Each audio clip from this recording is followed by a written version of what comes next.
wabarakatuh. Waalaikumsalam warahmatullahi wabarakatuh. Sebelumnya saya ucapkan terima kasih pada teman-teman yang mau menyempatkan waktunya untuk menghadiri pembimbingan saya pagi hari ini. Dan tujuan saya di sini ingin sedikit menyampaikan materi terkait tentang dysmenorrhea. Sebelumnya ada yang tahu dysmenorrhea itu apa? Enggak. Sebelumnya saya akan membagikan poster.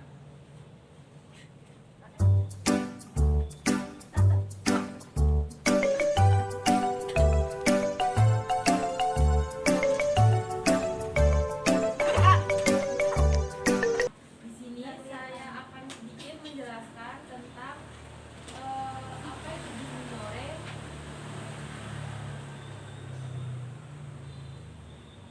Nah, sebelumnya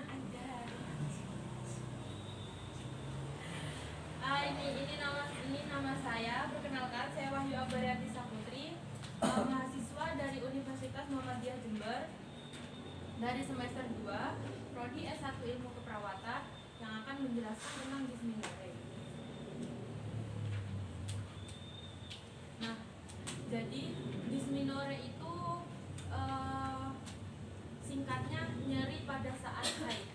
Kalau pengertian panjangnya, dysmenorrhea adalah kondisi nyeri yang dialami pada saat haid, seperti kram di perut bagian bawah dan terjadi karena kontraksi otot rahim. Nah, dysmenorrhea dibagi menjadi dua. Yang pertama ada dysmenorrhea primer. Dysmenorrhea primer adalah dysmenorrhea yang sering terjadi pada remaja, yang penyebab utamanya adalah peningkatan hormon prostaglandin. Hormon prostaglandin sendiri yaitu hormon yang memicu kontraksi otot rahim. Yang kedua, dysmenorrhea sekunder terjadi akibat adanya gangguan atau kelainan anatomi pada rahim atau organ reproduksi lainnya. Penyebab utamanya yaitu adalah endometriosis. Ya, apa itu endometriosis? Yaitu kondisi di mana jaringan rahim tumbuh di luar rahim, misalnya ovarium atau rongga perut. Selanjutnya ada faktor-faktor penyebab dysmenorrhea. Yang pertama ada usia menes atau haid pertama. Maksudnya haid pertama itu kayak misal kita usia 12 itu kita udah haid.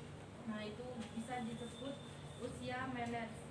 Atau jika seseorang mengalami menes di usia terlalu muda, mereka lebih beresiko mengalami dysmenorrhea. Karena apa? Karena hal ini berkaitan dengan ketidakseimbangan hormon yang bisa berlangsung lama dan bahkan bisa meningkatkan resiko dan penyakit lain di masa depan, seperti kanker serviks dan kanker payudara. Yang selanjutnya ada indeks massa tubuh atau IMT, yang biasa kita sebut tinggi badan dan berat badan. Yang tinggi berat badan yang berlebihan bisa membuat pembuluh darah di sekitar organ reproduksi terganggu sehingga aliran darah saat haid tidak lancar. Ini bisa menyebabkan kontraksi yang lebih kuat dan menimbulkan nyeri haid. Yang terakhir ada riwayat keluarga. Jika ibu atau anggota keluarga lain, anggota perempuan lain sering mengalami nyeri haid, maka resiko untuk kita mengalami nyeri haid itu juga tinggi. Artinya ada kemungkinan faktor gen itu turut berperan.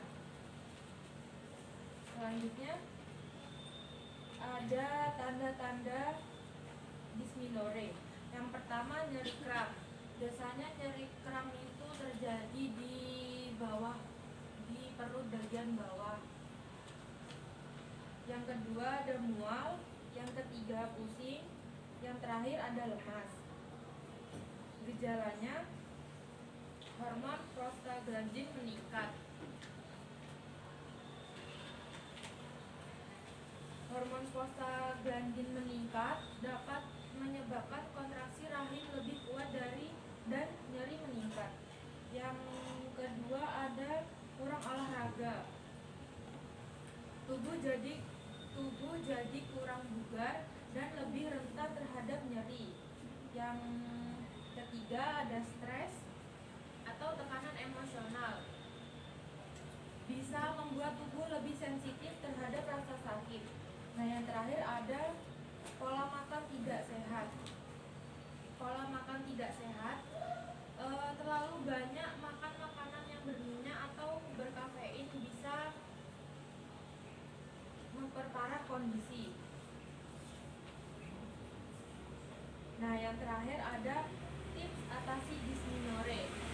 Alasan saya di sini mengajak audiens untuk yang cowok bergabung karena biar cowok-cowok tahu caranya mengatasi cewek pada saat nyeri haid supaya tidak disuruh minum air terus ya. Yang pertama ada minum air hangat.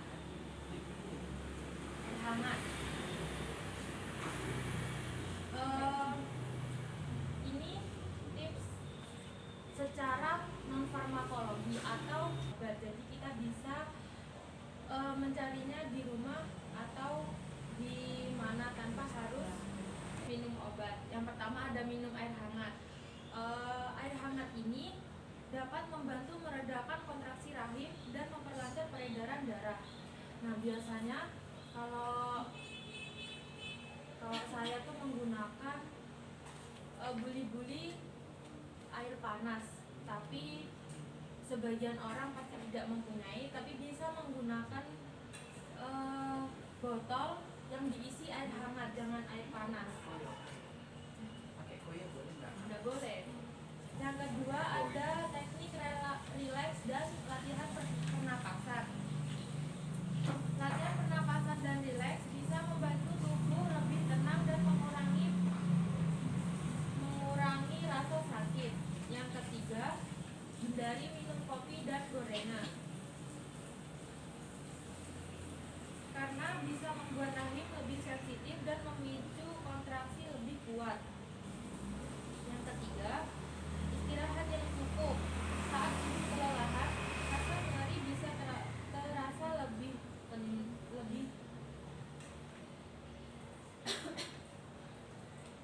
Yang keempat ada istirahat yang cukup. Saat tubuh kelelahan, rasa nyeri akan terasa lebih berat. Jadi istirahat sangat penting. Yang terakhir ada kompres hangat di perut. Seperti yang saya jelaskan tadi, waktu minum air hangat ini bisa dilakukan dengan menggunakan alat. Bisa menggunakan botol kalau tidak punya